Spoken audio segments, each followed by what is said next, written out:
Yan po, magluluto po tayo ngayon ng binagoongan. Sabay na po natin ang bawang at sibuyas. Yan.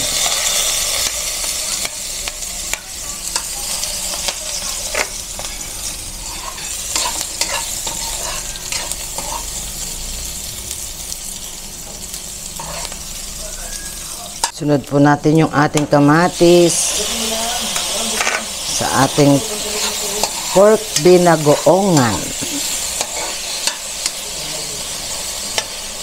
Yan, isunod na po natin yung ating pork.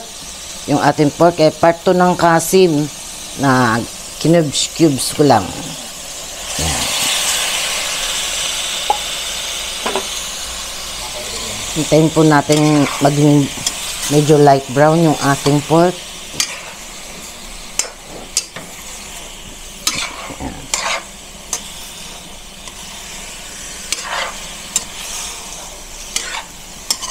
Yan, lagay na po natin yung ating alamang. Yung ating alamang pwede po kayong maglagay ng alamang na yung luto na nabibili sa mga garapon, bote. Ito sariwa po to, kaya ating igigisa pa ng husto to sa ating pork. Yan. Yung ating alamang ay masarap, wala siyang kulay, sariwa.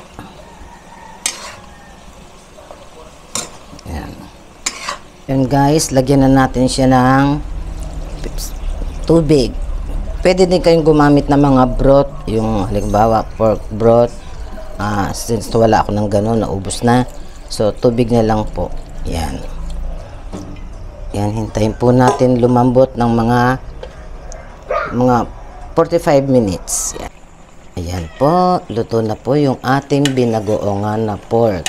Lagyan po natin ng siling haba or siling panigang para meron po siyang dating. At haluin po natin siya.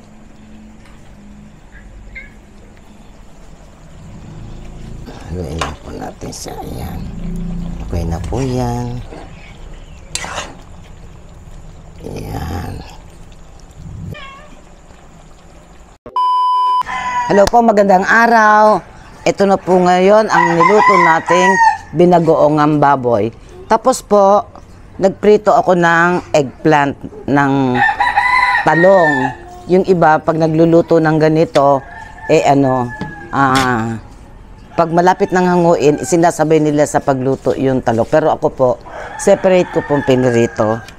Yan. Kain na po tayo. Tikim-tikim lang.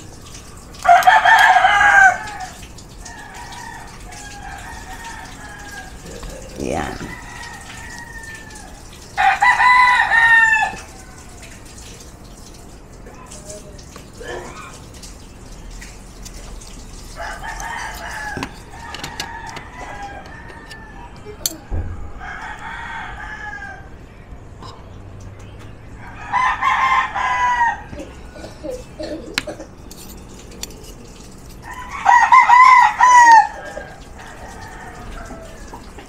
Kulimlim.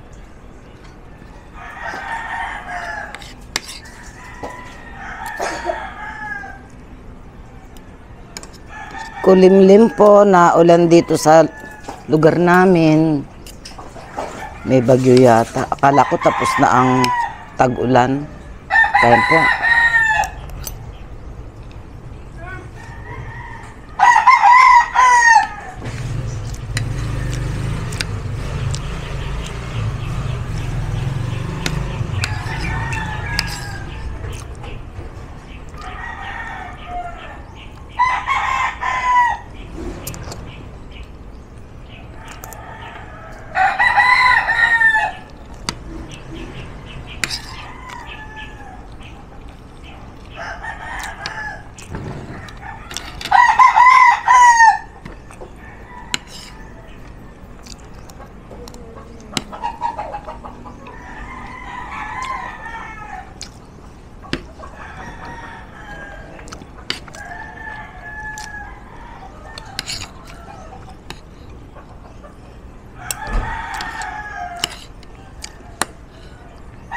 Dami ko nakuha ang kanin. Sabi ko, titikman ko lang eh. Kaya nga, konti lang yung sinandok ko.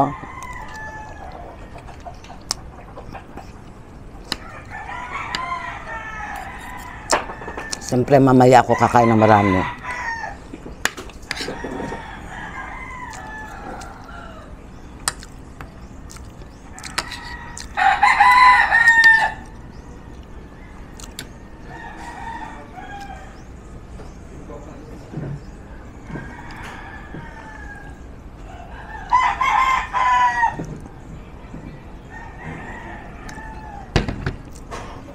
Timpla ko ng kape.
Lamig ng simoy ng hangin.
Itong alamang na to, guys, hindi maalat. Gawa ko siya.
Ayan, tapos na po tayo. Maraming salamat po sa mga subscribers dyan, nakasubscribe sa akin. Sana po manatili kayo sa aking channel. At salamat din po sa mga hindi nag-i-skip ng ads. I love you all po. Bye-bye!